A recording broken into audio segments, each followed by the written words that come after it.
On va aborder un sujet épineux. Pour ceux qui n'ont pas suivi, il y a eu une journée où en 24 heures, Instagram a supprimé Livre Noir Frontières. Tu dis, ouais, qu'est-ce qu'ils ont fait? Il y a eu des signalements de masse? T'as des problèmes de modération? Je sais pas. Et puis il y a un deuxième compte, il y a Liscordi qui perd son compte Instagram dans la même journée. Et puis il y a un troisième compte référencé à droite qui perd son compte. Il y a un quatrième, cinquième, sixième, septième, il y a eu 7 ou 8 comptes de droite, d'extrême droite, qui ont vu leur compte clôturé par Instagram. Ça ouvre un sujet très important sur la liberté d'expression, sur la liberté politique, sur la liberté tout court, mais surtout, ça rejoint une autre thématique. Souvenez-vous, c'est pour ça que je suis obligé de refaire une mise en contexte parce que c'est assez intéressant.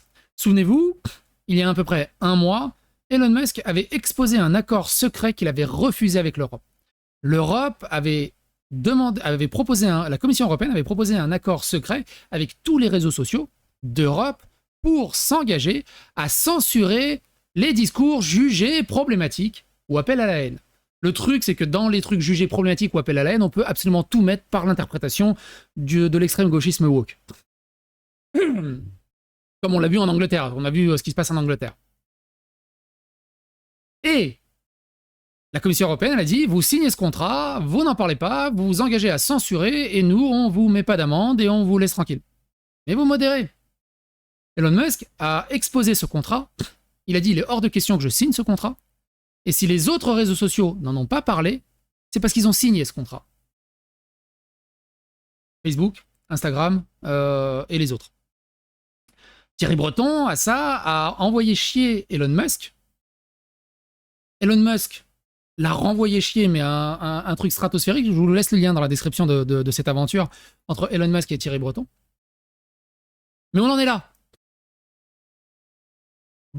Beaucoup ne comprennent pas sur la suppression d'Instagram de ces comptes. On va voir leur réaction, ce qui est très intéressant. Mais pour moi, j'ai aucune preuve. On peut être dans la théorie du complot. C'est un ressenti. Mais pour moi, c'est un nettoyage idéologique dû à ces accords secrets, qui sont plus vraiment secrets. Et c'est scandaleux, dans un pays soi-disant moderne, d'avoir recours à des choses que même en Russie et en Chine ne le font pas vraiment. Bon, j'abuse un peu, mais on y vient. Parce que j'ai l'impression que tu as la Commission européenne et l'Europe, elles rêvent de ça, d'avoir un contrôle total sur leur unique vérité qui soit diffusable, et les autres n'ont pas le voix au chapitre.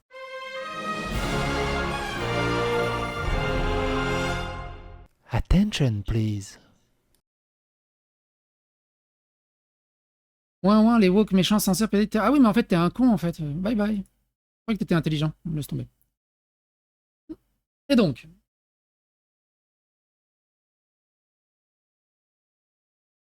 je laisse les liens dans la description. Elon Musk expose un accord secret qu'il a refusé avec l'Europe. Et Thierry Breton cancel par la Commission européenne pour avoir tenté de censurer Elon Musk. De l'autre côté, donc, on a ceci. Instagram suspend plusieurs comptes patriotes, dont celui de Alice Cordier, ou encore de l'ALSA. De nombreux internautes dénoncent une censure. Frontières, ex-Livre Noir, vient de voir son compte également supprimé. Comme beaucoup d'autres, notre compte Instagram vient d'être supprimé. Enquête sur l'extrême gauche, reportage US et sur l'immigration. Entretien, c'est cela qui est interdit par un groupe américain. Mobilisez-vous massivement auprès de la politique pour qu'ils agissent. Alors pareil, Elon Musk a beaucoup libéré la parole sur X aux États-Unis et dans le reste du monde. Malheureusement, en France, la modération de X est encore sous les chapeaux de la Commission européenne, et c'est une modération française, très woke. C'est-à-dire que si tu mets genre quelqu'un, ton compte peut sauter. Par contre, si tu appelles au meurtre de quelqu'un qui est jugé d'extrême droite ou problématique, là, pas de souci, ça enfreint pas les règles. La modération française de X a un énorme problème de ce côté-là encore. Il faut qu'Elon Musk se bouge de ce côté-là. Mais j'imagine qu'il y a la pression de la Commission européenne qui bloque de l'autre côté. Et Eric Tegner a pris la parole et il dit ceci. Écoutons-le.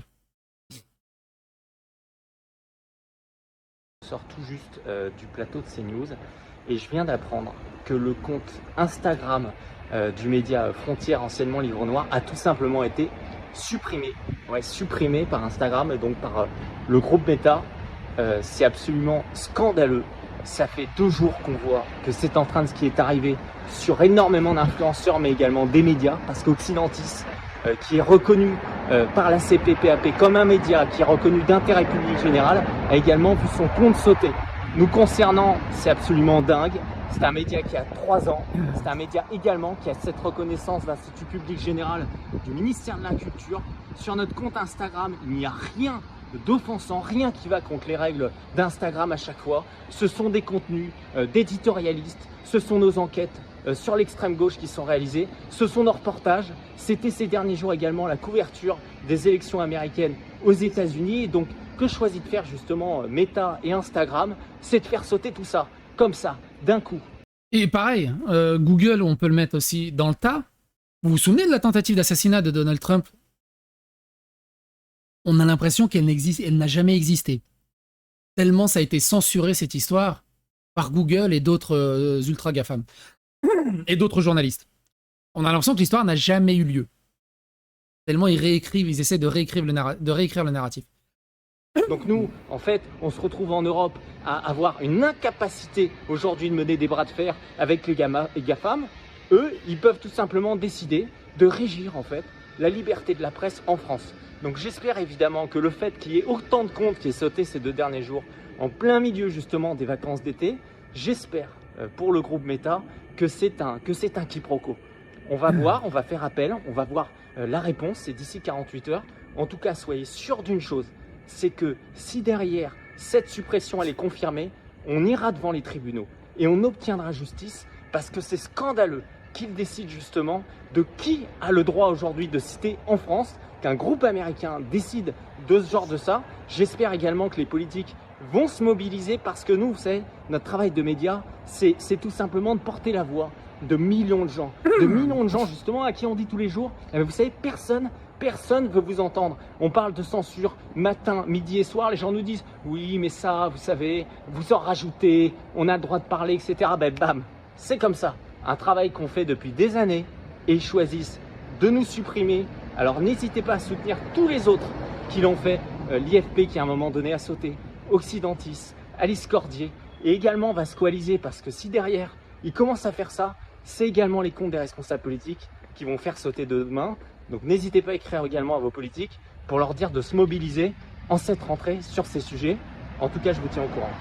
Et vous regardez de l'autre côté, la LFI, tout ce qu'elle peut balancer comme conneries et tout ce que Rima Hassan et d'autres, ils n'ont aucun souci, ni par la justice, ni par les censures, ni par la modération, aucun problème.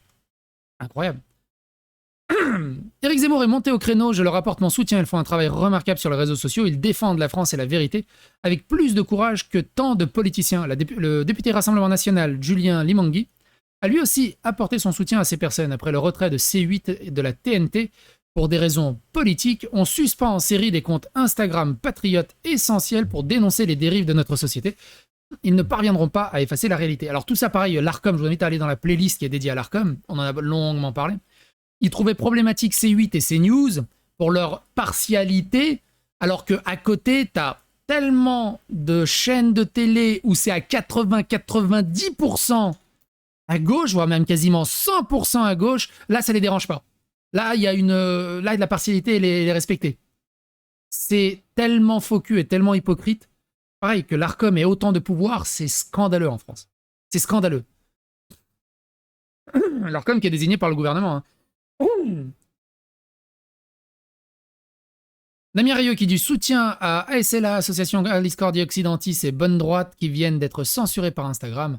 Ne pas être de gauche est devenu un crime pour Meta. Suivez-les sur Twitter si ce n'est pas fait et sur Telegram qui ne censure personne. Alors ça commence. Ils viennent d'arrêter le PDG de Telegram et d'après ce que j'ai cru entendre, je ne me suis pas encore renseigné dessus par manque de temps, mais il y a déjà des comptes qui sont en train de sauter sur Telegram. Ils ont dû reprendre la main. Merci beaucoup Éric Zemmour, donc ça on l'a vu. Institut de formation politique, il dit les comptes de Cordier Occidentis et CELA ont été supprimés arbitrairement par Instagram. L'IFP a aussi subi un déréférencement et une suspension injustifiée dans la même journée. Et c'est ça qui est bizarre, c'est que dans la même journée, il y a tous ces comptes qui ont sauté. Donc c'est pas genre un signalement d'un post qui a pu sauter, tiens, puis là ça a sauté, puis là il y a une modération un peu, avec un peu de zèle, un peu abusive. Là, pour moi, c'est totalement délibéré. S'il y a quelqu'un qui a déclenché l'ordre 66, on coupe ça, ça, ça, ça, ça. Il avait une liste. Il avait forcément une liste. La société Meta, propriétaire de Facebook et d'Instagram, a désactivé ce jour nos comptes. Bon, on l'a vu. Plus loin. Donc ça, on l'a vu. Pro-Blanc qui dit « En vérité, c'est une occasion unique de mener une action collective et de faire condamner Meta pour discrimination sur la base d'opinions politiques. S'indigner et dénoncer ne suffit plus, il faut attaquer juridiquement et appeler au boycott de tous les produits Meta. » Alors moi, je suis d'accord avec Gros Blanc. Mais moi, j'ai aucune confiance en la justice. Je me dis que la justice et les juges et les avocats sont dans ce côté-là. Et ils vont juste dire non, mais sans suite. C'est tout. Hier, alors rien à voir. Hier, j'ai visité la conciergerie. Je voulais montrer un peu l'histoire de la Révolution française à ma fille et avec un copain. On a regardé. Et c'est vrai que quand tu penses à la Révolution, tu penses au 14 juillet 1789. Tu retiens à peu près ça comme date. C'est-à-dire qu'avant, il y avait des rois. 1789, on est à la République moderne, il y a des cuicuis, des petits oiseaux partout. Mais pendant des dizaines d'années, il y avait la reine de... Il y avait le régime de la terreur, le règne de la terreur. En gros, tu as tous les woke qui ont récupéré le pouvoir. Et dès que tu étais affilié ou dès que tu avais une connaissance qui n'allait pas dans leur sens, c'était quick, guillotine, direct. Olympe de Gouges, elle a été guillotinée pour un tweet. Dans son tweet, elle a juste demandé... Alors, c'était pas un tweet, à l'époque, ça n'existait pas les tweets. Ça s'appelle une petite blague anachronique, mais l'exemple est là. Pour un tweet, elle avait juste demandé la possibilité de faire un référendum pour les citoyens français. Mais comme le référendum pouvait être pas dans leur sens, ils ont préféré leur quick. Je vous raccourcis le truc. Mais c'était très intéressant. C'était très intéressant. Quand les woke avaient le pouvoir, on l'a vécu. C'était le règne de la terreur. C'était ouf. Donc, à cela qui dit, on passe à une vitesse supérieure dans la censure des réseaux sociaux, on l'a vu. La vérité responsable, c'est la France et l'Europe. Évidemment, c'est ce qu'on avait vu avec Elon Musk. L'Union européenne soutient-elle la censure? Sarah Knafo interpelle la Commission européenne après la fermeture de comptes identitaires sur Instagram. Johan Power, j'imagine qu'il a fait exprès. Je viens de recevoir une alerte comme quoi cette photo avec Mila et Alice Cordier enfreint les règles d'Instagram. Alors que c'est juste une photo de nous trois, avec pour descriptif le trio infernal. Vos followers sont moins susceptibles de voir cette publication. Une photo.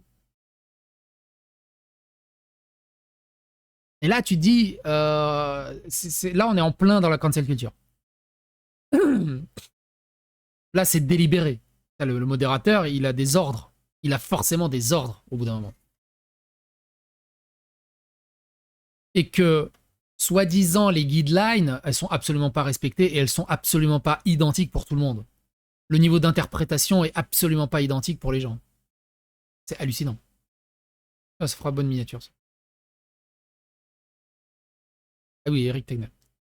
Alice Cordier qui dit « J'irai en justice également et je ne me laisserai pas faire ». Vincent Lapierre qui dit « Instagram censure au calme des comptes considérés comme trop à droite. Imaginons Twitter censurer des comptes parce que trop à gauche. Scandale intersidéral, mot fascisme servi à toutes les sauces. Quand la gauche censure, c'est pour le bien. C'est presque un geste d'amour. » On l'a vu en parlant du Z-Event. Vous vous souvenez? Dans la vidéo précédente.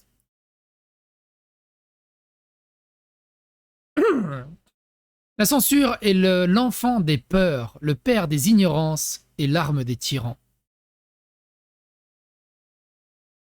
Eric Tegner qui dit « Menace de Thierry Breton contre Elon Musk, arrestation en France du PDG de Telegram, censure de nombreux comptes de droite par le groupe Meta, fermeture de C8, TNT par l'Arcom, la vague de censure est sans commune mesure depuis plus de 2 mois, il faut s'organiser et mieux anticiper. » Comment tu anticipes quand tout le système tend vers 1984? Comment on fait?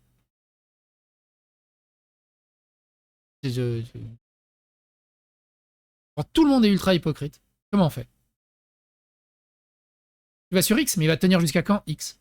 Elon Musk est puissant, mais est-ce qu'il est plus puissant que la Commission européenne? Regarde Telegram.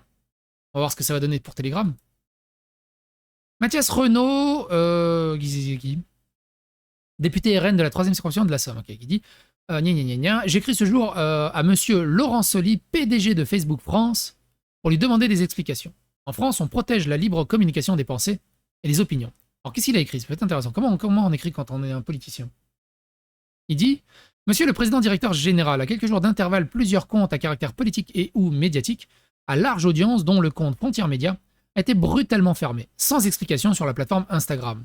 La concomitance de ces fermetures et la proximité politique de ces différents comptes laissent penser qu'il pourrait s'agir d'une décision de pure opportunité politique. Si l'article 6 de la loi 21 du 21 juin 2004 crée pour les plateformes des obligations pour le contrôle des contenus, il ne confère pas aux dites plateformes un droit de sélection politique des comptes et des contenus.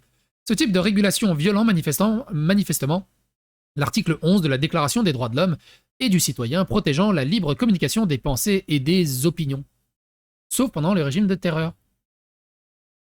Au demeurant, le Digital Service Act, le fameux DSA qui casse les couilles à tout le monde, sauf aux trucs qui sont répréhensibles, oblige les plateformes à une plus grande transparence dans leurs décisions en matière de modération de contenu. C'est au regard de ce dernier texte que j'ai l'honneur de vous demander la motivation de la fermeture des comptes de Frontières Média et plus largement des comptes de divers influenceurs français, comme Alice Cordier, Occidentis, Bonne Droite, Cocard de Lyon et Asla Asso. Mine de rien, c'est vraiment intéressant. Et ça, c'est une redite de ce qui s'est passé. Et vous, qu'est-ce que vous en pensez de tout ça? N'hésitez pas à donner votre opinion dans les commentaires. Et jusqu'à quand on aura une liberté de parole? C'est-à-dire qu'en face, ça peut menacer, insulter, doxer, menacer de mort et tout, aucun souci. Toi, pour une virgule de travers, tes comptes sautent. On n'est pas du tout dans un terrain équilibré.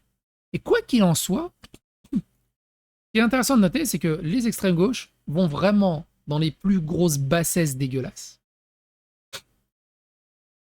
Et les comptes de droite, un peu comme Alice Cordier, Frontières et tout le bazar, ils restent corrects dans leurs propos. Ils restent cohérents et factuels. Bref, n'hésitez pas à donner votre avis.